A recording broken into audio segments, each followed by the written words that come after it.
해가지고 요새 규칙 찾아가지고 신청하게 된 이유는 서연이 때문이 아니라 저 때문입니다. 지금 니는 네가 이걸 어떻게 풀었는지를 모르잖아. 그러면 이건 네가 맞게 푼 게 아니지. 엄마가 왜 틀렸다고 하면서 야단치시니까 엄마랑 수학 공부를 좀 더 재밌게 했으면 좋겠어요.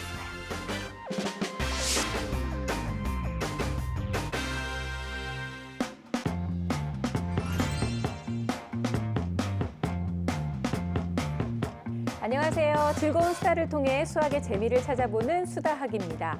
간혹 집에서 아이와 의견이 맞지 않을 때 투닥투닥 싸우게 되다가 결국은 유치한 말싸움으로까지 이어지는 그런 경우가 좀 생기게 되는데요.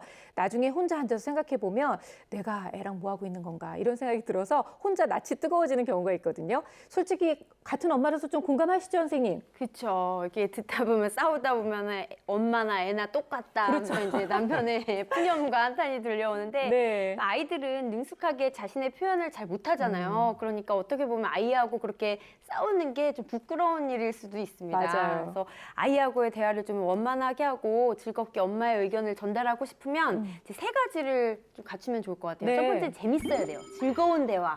그리고 두 번째는 수준에 맞는 용어와 수준에 맞는 그렇죠. 대화. 그리고 세 번째는 특성과 연령을 고려한 대화인데 그 보면은 1, 2학년 아이들은요 대화를 할 때 선생님이 정말 마음이 아파 그러면은 우는 애도 있고요 일기장에 선생님이 마음이 아팠다 막 다음날 쓰고 막 이러거든요. 근데 이제 6학년 같은 경우는 선생님이 정말 마음이 아파 그러면 가만히 있다가 쉬는 시간에 나는 진짜 마음이 아파 하면서 이제 이걸 가지고 밑에서 이제 약간 인형처럼 징징거리듯이 선생님 말을 장난으로 하는 경우도 있거든요. 네네. 그러니까 똑같은 내용도 연령과 특성에 따라 다르기 때문에 어머니께서 내 아이를 네. 잘 고려하셔서 싸우지 마시고 대화를 하셨으면 좋겠어요. 정말 그냥 마음이 확 와닿는데요?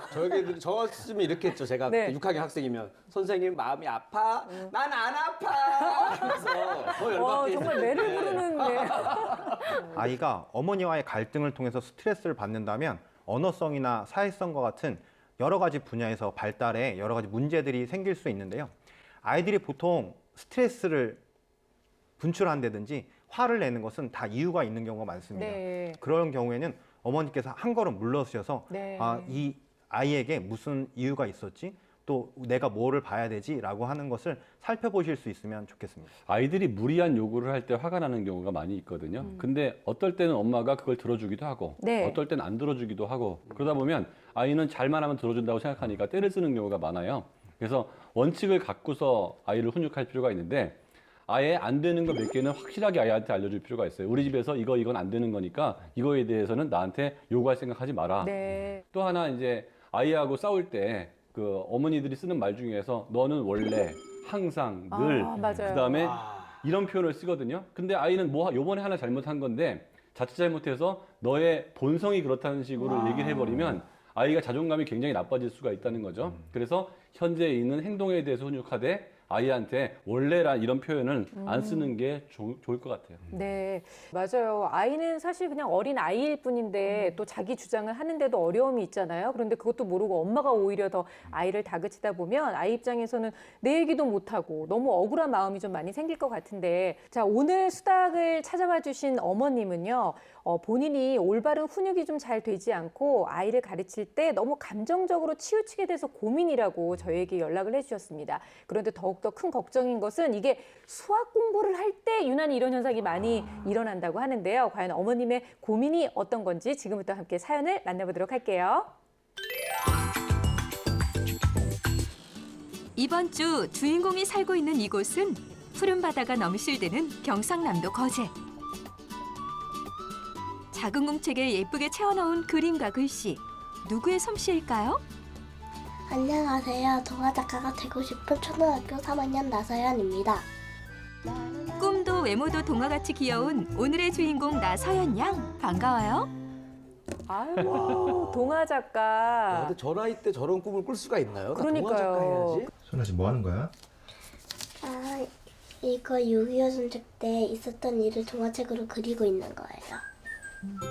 아니, 손끝이 아주 야무진 것 같아요. 똑부러지게 자신의 생각을 그림으로 표현하는 서연이.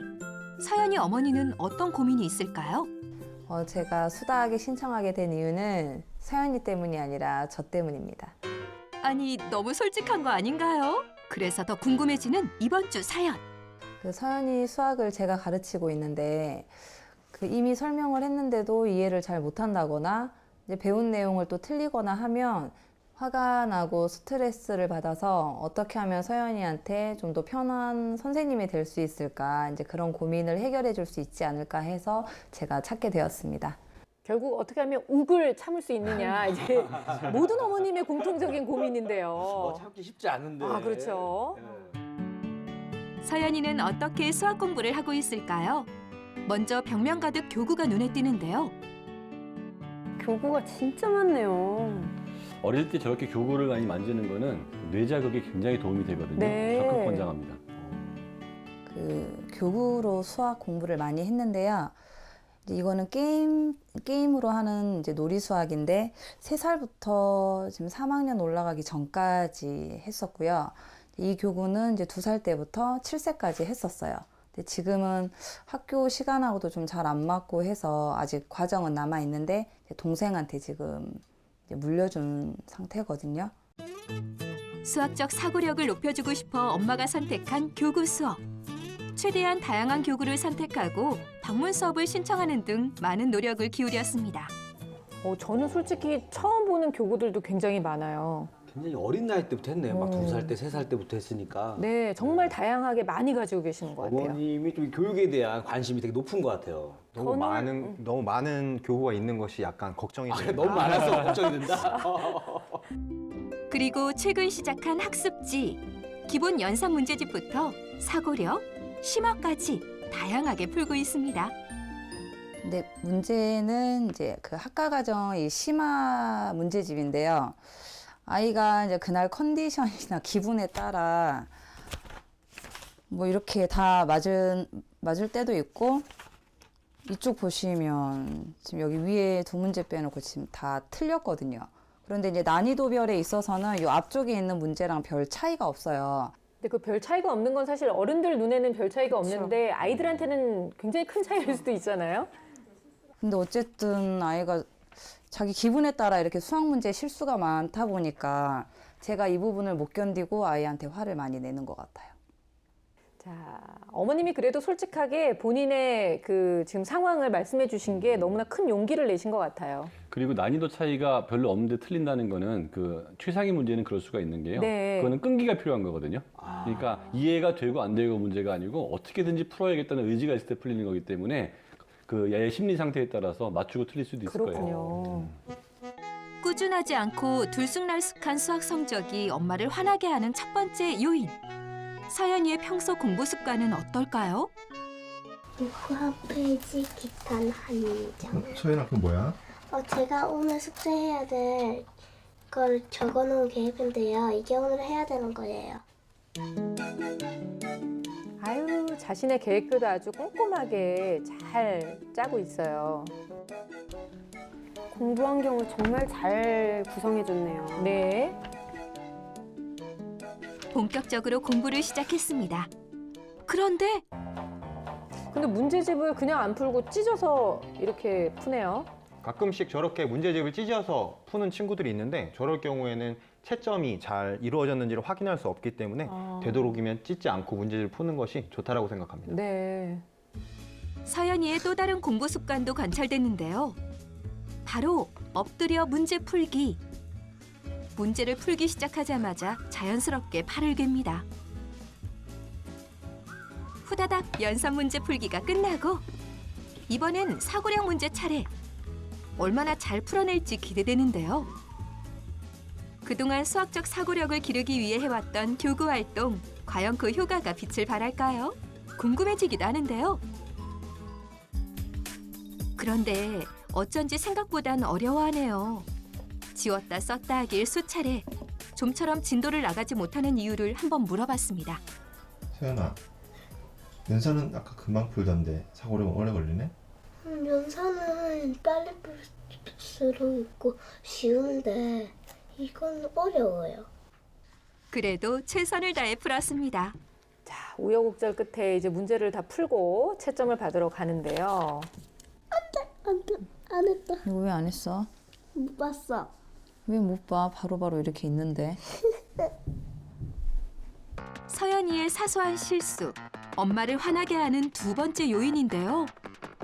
못 푼 게 아니라 그걸 놓친 게 이제 엄마 입장에서는 왜 이런 걸 놓쳤지? 왜 집중하지 않았지? 이제 이렇게 보이신 것 같아요. 근데 보통 아이들은 이렇게 연산 문제 풀 때 많이 놓치거든요. 특별한 잘못은 아니에요. 네. 많이들 합니다. 근데 뭐 저렇게 빼뜨리고 하는 애들이 좀 있거든요. 근데 그게 학교 시험에서도 그런 경우가 있어요. 그래서 항상 어릴 때부터 다 푼 다음에 안 푼 문제 없는지 그 점검하는 걸 원칙으로 가는 거는 시험을 잘 보는 데는 매우 중요한 원칙입니다. 네네. 이어서 사고력 문제를 채점하는데요. 아이고, 다 틀렸어, 이거. 다 틀렸을 것 같아. 틀렸다. 왜 틀렸을 것 같아? 집중 안 했어요? 아니, 너무 어려워서 그냥 아무거나 적었죠. 뭐가 어려워? 앞에는요 다 잘했잖아. 앞에는 쉽고, 어? 앞에는 쉽고. 이게 그렇게 따지면 네 답이 틀린 건 아닌데 지금 니는 네가 이걸 어떻게 풀었는지를 모르잖아. 그러면 이건 네가 맞게 푼 게 아니지. 이건 뭐예요? 이건 전혀 못 풀었어? 엄마의 호통에 결국 눈물을 보이고 맙니다. 다시 해가지고. 지금 우는 거예요? 아, 어떡해. 나름 열심히 풀었고 많이 틀리지도 않은 것 같은데 유독 수학에 엄격한 엄마 때문에 더 주눅드는 서연이. 가까스로 마음을 가다듬고 틀린 문제를 복습하는데요. 그런데 서도 너무 큰 엄마와 동생의 다정한 놀이소리. 근데 동생이 오니까 집안이 너무 시끄러워지는데요, 갑자기? 공부하고 있는 아이 입장에서는. 그렇죠. 동생 노는 소리 때문에 집중력이 안 생길 거고 난 여기서 뭐 하나 이런 생각도 들 것 같아요. 어머니가 화내시는 것만큼이나 문제라고 저는 생각하는 것이 동생이 공부를 할 때 방해가 되는 요소인 것 네. 같아서 동생과 학생이 공부할 때 시간을 좀 공간과 시간을 분리하는 것이 중요하다고 생각합니다.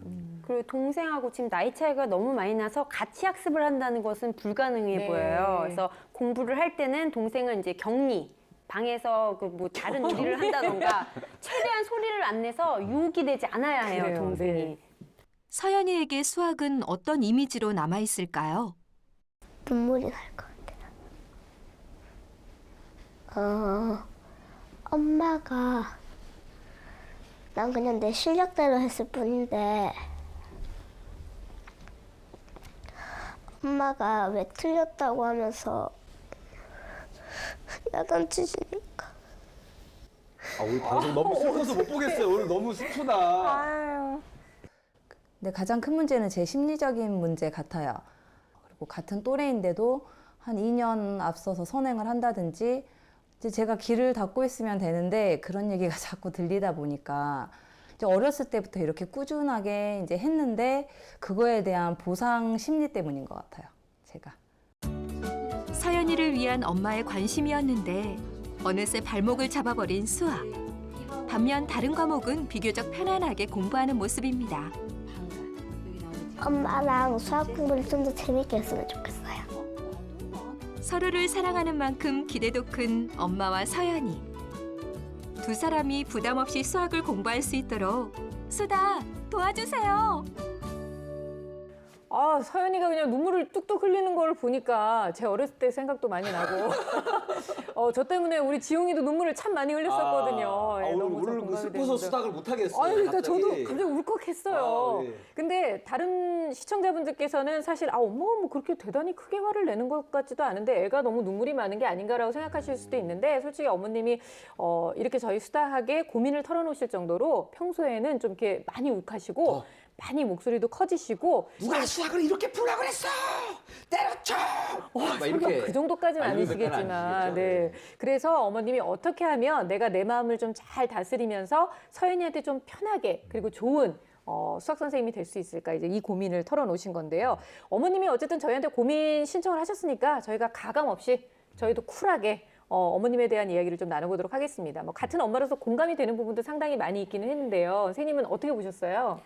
우선 물심양면으로 굉장히 많이 신경을 쓰고 학업에 배려하는 모습이 돋보였거든요. 네. 정말 큰 사랑이 느껴졌어요. 그런데 그 큰 사랑에 대해서 또 어머니로 말씀하셨지만 보상 심리. 그쵸. 내가 이렇게까지 신경을 썼으니까 너는 실력을 보여주렴, 빨리 빛을 내주렴 하는 게 너무 느껴져서 아이의 부담감이 그대로 전달돼서 안타까웠거든요. 그래서 어머니께서는 절대로 보상을 요구하셔서는 안 됩니다. 가전제품 집안에 들여다놓고 나는 의사가 없었는데 쓰라고 해놓고서 나중에 이제 요금을 지불해라. 그런 것과 똑같은 심리거든요. 이건 말도 안 되는 건데요. 전기가 있어서 물을 마셨을 뿐인데. 네.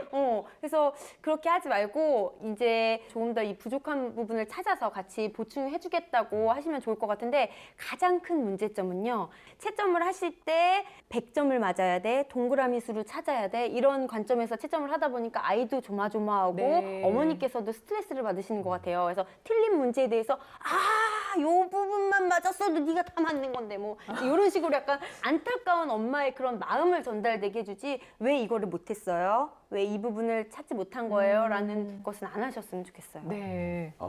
저도 딱 보니까는 우리 어머니께서 그 평상시에는 목소리가 괜찮아요. 근데 채점할 때 되면은 목소리가 갑자기 바뀌세요. 살짝 얼음 낀 목소리가 네. 계시죠? 존댓말 섞어가면서 남이 된 것처럼 해버리니까 이거 좀 몇 개 틀렸다고 이렇게 갑자기 남이 되나 하면서 아이가 굉장히 겁을 낼 수가 있어요. 그래서 저는 이제 좀 공평하게 어머니께서도 이게 채점하듯이 네. 우리 서연이도 어머님의 그 채점 태도는 바른지 좀 채점을 같이 했으면 좋겠어요. 오히려 각자. 목소리는 부드러웠나 점수 주고 말할 때 다정하게 했나 점수 주고 하면은 서로 이렇게 돌려보면서 괜찮네요, 그 서로 방법. 좀 잘하자 앞으로 네. 이렇게 좀 하시면 좋을 것 같아요. 제가 봤을 때에도 채점을 할 때 어머니의 감정이 강하게 나타나다 보니까 상당히 불안해하고 있다라고 하는 네. 것이 느껴집니다.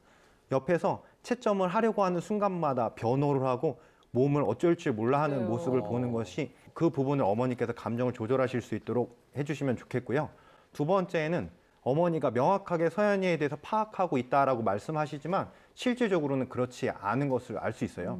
문제집에서 어떤 면은 잘 풀지만 어떤 면은 감정 상태의 기복에 따라서 문제를 못 푼다라고 하는 표현을 하셨는데 사실은 각 페이지마다 다루고 있는 문제 유형이 다르기 때문에 네. 이것은 감정이 좋아서 잘 풀고 못 푸는 것이 아니라 요게 나오는 개념을 알지 못해서 못 푸는 경우가 있고 위에 있는 두 문제는 잘 풀었는데 밑에 있는 두 문제는 못 풀었어요 라고 하는데 일반적으로는 위에 있는 개념을 이용해서 그 다음 문제를 풀고 두 문제는 기본 문제고 그 밑에 있는 문제가 심화 문제이기 때문에 그 실질적인 어떤 난이도 있는 문제를 풀어가는 기술을 알지 못한다면 문제를 틀릴 경우가 있어요. 그래서 서연이에 대한 문제점 그리고 서연이에 대한 실력에 대해서 명확하게 파악하시는 네. 것이 상당히 중요하다라고 하는 생각이 들고요.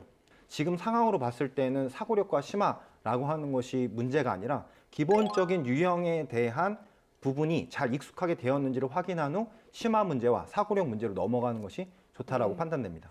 저는 지금 주 선생님이 말씀하시는데 서연이 어머님이 아니라 저한테 이렇게 지적을 하시는 것 같은 느낌이 막 많이 들어요. 왜냐면 보통 엄마들이 다 그 흔히들 할 수 있는 실수예요. 왜냐면 아이가 뭐 할 때 네가 이거 집중만 잘하면 할 수 있잖아. 너 이거 원래 잘했었잖아. 막 이러거든요. 근데 아이 입장에서는 몰라서 그런 건데 엄마는 자꾸 집중력에 대한 얘기를 하니까 진짜 속상할 수 있을 것 같다는 생각이 들어요. 어머님. 그냥 엄마들은 다 비슷비슷한 것 같아요. 근데 오늘 함께 우리가 이런 마음으로 좀 열린 마음으로 얘기를 들어봤으면 좋겠는데요. 자, 오늘은 검사 결과를 좀 빨리 보도록 하겠습니다. 서연이의 현재 마음 상태와 또 현재 실력은 어떤지 또 어머님의 마음 상태는 어떤지 선생님 좀 알려주세요. 예, 서연이의 인지 능력은 우수 수준이 나왔는데요. 제가 봤을 때 아주 좋은 상태예요. 왜냐하면 그 네 가지 모든 영역이 골고루 발달되어 그렇네요. 있고 그다음에 영역 간의 편차가 없기 때문에 두뇌가 매우 안정적으로 되어 있는 상태고요. 또한 작업 기억력하고 속도 부분이 높게 나오고 언어성이 좀 낮게 나왔는데 이거는 향후에 잠재 능력은 더 크다는 뜻이거든요. 네. 그리고 어릴 때부터 어머니께서 많은 자극을 줘가지고 골고루 발전시킨 걸 보면 일단 지금까지의 교육은 뇌 발달 면에서는 매우 긍정적이었다. 이렇게 볼 수 있을 거고요. 그 어머니가 추진력이 좀 강하게 나오는데 그 뭐 사람들은 어머니가 좀 강하게 나오면 그게 안 좋다고 자꾸 얘기하는데요. 대체로 방치하는 거에 비해서는 월등히 좋은 겁니다. 네. 다만 그 방법이나 강도에 있어서 약간의 조절이 필요하다는 거는 뭐 이 방송을 통해서 솔루션을 제가 제시하도록 노력을 할 거고요. 자, 수학 성취도 평가도 해봤는데요. 후행은 다 맞았고요. 아유, 기특해라. 현행도 75% 맞아서 전체적으로는 87.5 이제 우수한 상태인데 이 아이가 약한 부분이 있을 때 전체적인 이 아이의 능력이 좋기 때문에 조금만 칭찬하는 쪽으로 가주면 잠재 능력이 많이 나올 수가 있어요. 잠재 능력이라는 거는 마음이 편한 상태에서 나오는 거거든요. 네. 이게 쫓기는 상태에서는 잘 안 나오는 그렇죠. 거기 때문에 틀렸을 때는 몰라서 틀렸을 거 아니에요. 그 모르는 건 죄가 아니란 말이에요. 그렇죠. 근데 틀린 거에 대해서 자꾸 너무 심하게 얘기하면 얘가 문제를 풀 때마다 틀리면 어떡하지, 틀리면 어떡하지 이런 생각은 심리를 위축하게 만든다는 얘기죠. 그 부분만 좀 그 어머니가 잘해주면 좋겠고 그 자세가 불량할 때 그다음에 이런 것들은 어릴 때 습관을 잘 잡아야 되기 때문에 아주 강하게 이거는 아이가 갖고 있는 문제가 아니고 태도의 문제잖아요. 네네. 그러니까 틀린 거에 대해서는 좀 너그럽고 자세에 대해서는 강하게 하는 게 네. 어머니한테는 좀 요구되는 거라고 볼 수 있습니다. 저도 어렸을 때 늘 그 생각했어요. 아니 내가 몰라서 틀린 걸 가지고 왜 자꾸 나한테 알려주면 되잖아. 뭐 이런 생각을 하면서 억울했던 기억이 나는데요. 그래도 지금 현행에서 틀린 게 몇 가지 있었어요. 어떤 부분이었는지 좀 문제를 통해서 알려주시겠어요, 선생님?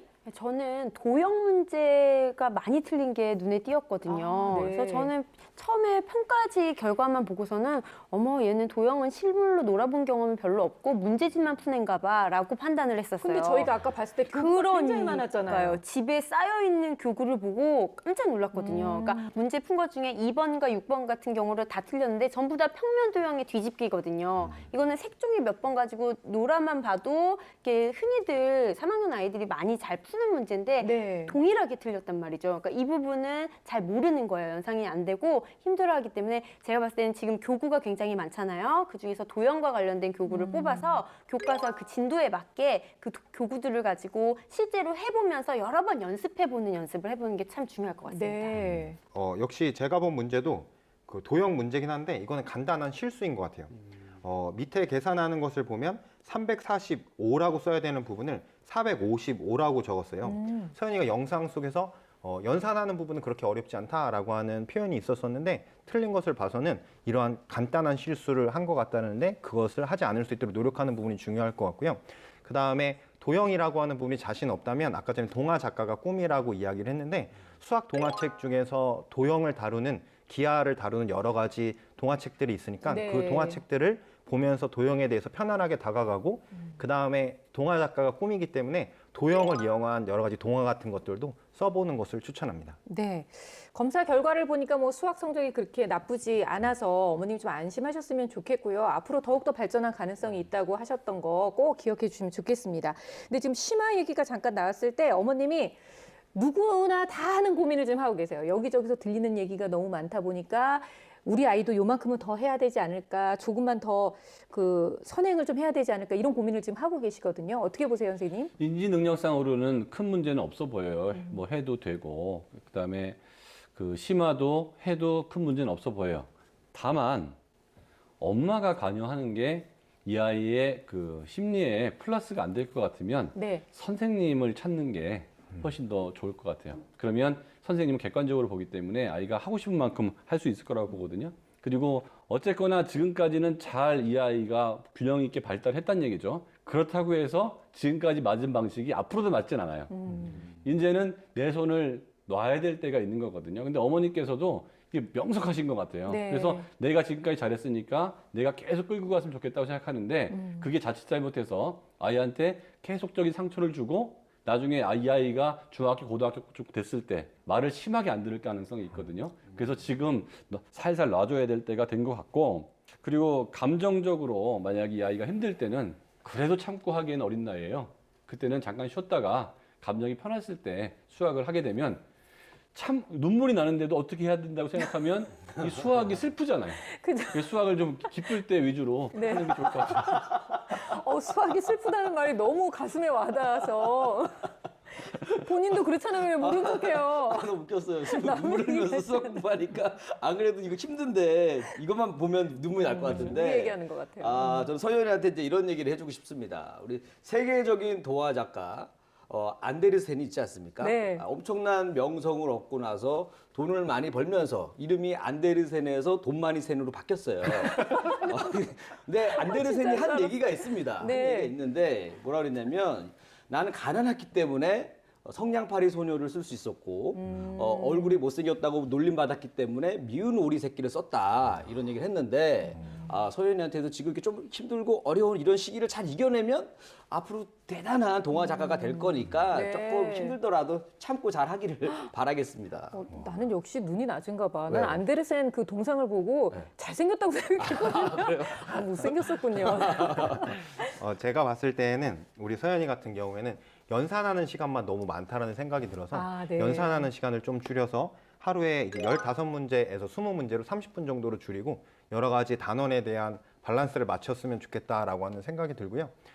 예습을 물론 해야지 되겠지만 예습을 할 때는 원칙이 있습니다. 네. 한 학기 이상의 선행은 좀 오히려 독이 되는 경우가 있기 때문에 한 학기 정도의 선행을 하는 것이 좋고요. 네. 그다음에 이제 제가 봤을 때 가장 중요하다고 생각하는 것은 채점은 서연에게 직접 맡겨보시는 것이 어떨까라고 하는 생각이 들고 그 결과를 가지고 어머니께서 그 서연이가 잘하는 유형과 못하는 유형에 대해서 분류하고 서연이에 대해서 파악하는 것이 중요하다라고 하는 생각이 듭니다. 네, 어머님에 대한 조언도 함께 좀 생각을 해볼게요. 일단은 어머님이 열정도 많으시고 아이에 대한 애정이 아주 많이 있으신 분이에요. 그런데 이제 본의 아니게 마음과 달리 뭔가 이제 수학에만 딱 맞닥뜨리게 되면 험악한 분위기가 조성되고 목소리가 높아지고 욱하게 되고 이제 이런 거잖아요. 어떻게 하면 어머님이 좀 마음을 조절 잘하면서 서연이와의 관계를 좀 잘 유지할 수 있을까요? 다른 과목은 잘 하신다니까 이제 그대로 하되 수학은요 꼭 어머니께서 가르치셔야 된다는 그 선입견을 버리시고 수학은 일단 지도하시는 거 손을 떼시는 것도 좋을 것 같아요. 그리고 이렇게 관찰하다 보면 어머니께서 도울 수 있는 일들이 하나하나 눈에 보일 겁니다. 뭐 첫 번째는 아이에게 맞는 문제집이라던가 또는 인터넷 강의를 찾아주시고 그게 혼자서 스스로 하는 게 어렵다면 그 서연이에게 맞는 선생님을 찾아주는 것도 좋아요. 네. 그래서 서연이에게 물었던 것을 방향을 바꿔서 선생님한테 묻는 거죠. 우리 딸이 오늘 어땠나요? 네. 어디가 어려웠나요? 뭘 힘들어하던가요? 어떻게 지도해 주셨나요? 이런 식으로 해서 선생님하고 대화를 해서 이끌 수 있게 도와주시고 그리고 그 선생님의 이야기를 빗대서 네가 이걸 이렇게 잘했다더라. 너무 자랑스러웠어. 힘들었지만 풀었다더라. 이런 식으로 얘기를 해주면 서연이 아까 엄마의 작은 표정에서도 눈물을 흘렸잖아요. 그 칭찬들이 아이를 더 북돋아줘서 굉장한 용기를 줄 것 같아요. 그리고 한 가지 더 부탁드리고 싶은 거는 다른 사람의 그런 이야기에 휘둘리지 마셨으면 그래요. 좋겠어요. 네. 그 성적표라든가 특히 선행에 애들 3년을 앞섰다더라 이런 말에 굉장히 흔들리거든요, 마음이. 근데 제가 단언컨대 초등학교의 성적은 중요하지 않아요. 그 학년 내에서 이런 개념만 익혔으면 오케이 됐어. 네. 계속 반복해서 요거를 다지자 이런 마음으로 휘둘리지 마시고 제대로 지도를 해주셨으면 좋겠습니다. 저는 그 어머니가 화를 다스리는 방법 핵심은 락 페스티벌이다. 이걸 락 또 페스티벌이요? 한국말로 하면은 이제 돌잔치죠. 뭐냐면 제가 돌잔치 그렇네요, 사회를 돌잔치. 많이 봤습니다. 많이 봤는데 그때 이제 돌잔치 사회 보다가 이제 어머니한테 항상 물어보는 게 있어요. 앞으로 아이가 어떤 아이로 자랐으면 좋겠어요. 그래요, 그러면 그래요. 어머니들이 항상 하는 얘기가 건강하기만 했으면 좋겠어요. 항상 그래요. 그렇죠, 그렇죠. 근데 좀 세월이 좀 지나가면은 애가 건강돼야 되지만 공부도 잘해야 되고 얼굴도 이뻐야 되고 키도 커야 되고, 엄마 인기도 아빠한테 많아야 잘해야 되고. 좀 더 늘어납니다. 욕심 그래서 많아지죠. 그러니까 어머님이 약간 좀 초심으로 좀 돌아올 필요가 있다. 그래서 어머니가 이제 앞으로 그 식사 식후 30분 이후에 네. 그 아이의 성장 비디오나 돌잔치 영상을 보면서 그때 생각을 해야 돼요. 식후 30분이 왜 들어가냐? 이거 네. 약이라고 생각하셔야 됩니다. 괜찮다. 늘 해야 됩니다. 그래야 네. 묻힐 수가 있어서 존재만으로도 좀 너무 감사하다는 마음이 들려면 필요한 것 같아요. 초심으로 돌아가자. 네. 감동이네요. 근데 저는 왠지 그런 생각이 들었어요. 어머님이 이제는 서연이를 내가 좀 놔줘야 될 때가 되지 않았나라는 거를 스스로 깨닫고 저희한테 사연을 보내신 게 아닌가라는 생각이 들었어요. 오늘 얘기 나눴던 여러 가지 솔루션을 실제로 실천하셔서 서연이와의 관계도 좋게 만들어 보시고 또 어머님도 좀 마음 편해지시면 참 좋겠다라는 생각이 들었습니다. 자, 여러 가지 솔루션 중에서 우리 서연이를 위해서 놓치면 안 될 결정적 한방 들어봅니다.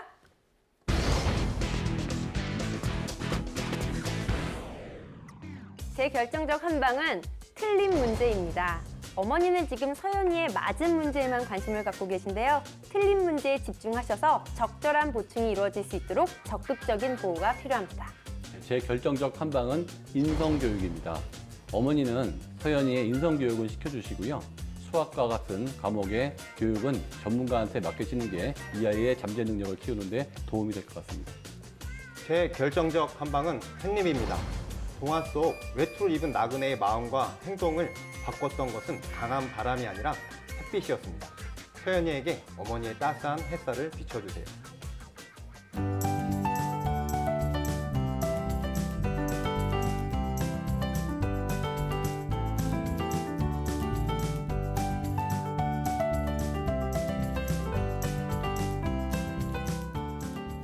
자, 이번에는 우리 이리 씨의 결정적 한방이요. 네, 제 결정적 한방은 바로 이 손 안에 있습니다. 오, 네. 뭐예요? 설명하기 전에 제가 이제 지승현 씨한테 할 말이 있어요. 저한테요? 네. 무서워. 이 수학이 잘 되려면 네.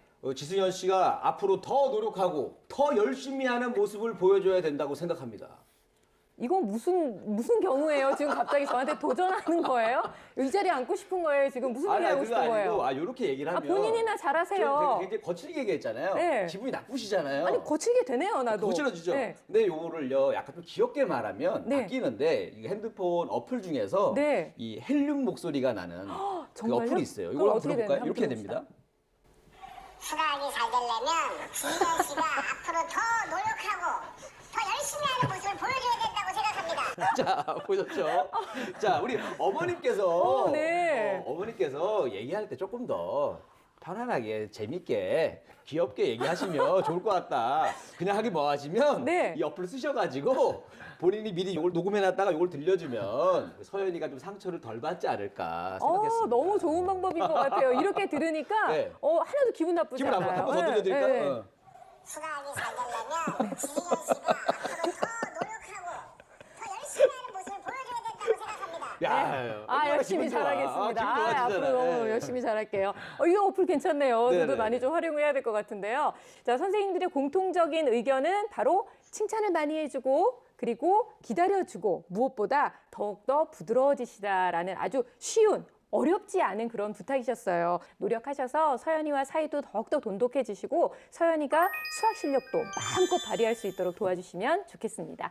자, 이번에는 재미있는 수학 강연 청해 듣는 400초 수학인데요. 오늘은 김희진 선생님께서 준비해 주셨어요. 네, 오늘 제가 준비했는데요. 더운 여름이 되면 자주 만날 수 있는 곤충이 있어요. 뭘까요? 뭐 여름? 여치, 메뚜기, 모기, 파리 뭐 이런 거 아니에요? 알 것 같아요, 선생님. 엄청 시끄러운 애들. 맞아요. 매미. 맞습니다. 네. 오늘 제가 소개해드릴 곤충이 바로 아, 매미입니다. 근데 수학과 매미라 무슨 관계가 있죠? 아니 사실 또 매미는 또 제가 또 좀 친근감이 있거든요. 아, 그래요? 왜냐하면 우리 어렸을 때 곤충 채집할 때 제일 만만한 게 매미였어요. 그래서 매미를 잡아다가 곤충 채집 때 쓰기도 하고 네. 그래서 제가 매미를 너무 많이 잡아가지고 매미만 보면 매미 아파요. 진짜 매미 아프다. 매미 아픕니다. 그 매미가 도대체 무슨 짓을 했길래 그러게요. 또 오늘 또 주제가 된 겁니까? 그러니까요. 이제 매미가 울면 시끄럽다고 막 싫어하시는 분도 계시고 그런데 매미를 또 아이들이 자주 잡잖아요. 매미가 굉장히 불쌍한 곤충입니다. 그렇네요. 자기 명대로 잘 못 살고 저 세상으로 가는 매미가 부지기수거든요. 그리고 또 수명 자체도 굉장히 짧아요. 네. 그래서 매미가 그나마 이 짧은 수명을 꽉 채우고 안전하게 살다 갈 수 있는 방법, 수학적인 방법을 제가 안내해 드리려고 합니다. 매미의 장수 비결. 그러네요. 아니, 매미의 생존기. 과연 이게 수학하고 어떤 관련이 있는지 너무너무 궁금해지는데요. 자, 지금부터 김희진 선생님이 전해주시는 400초 수학 함께 하도록 할게요.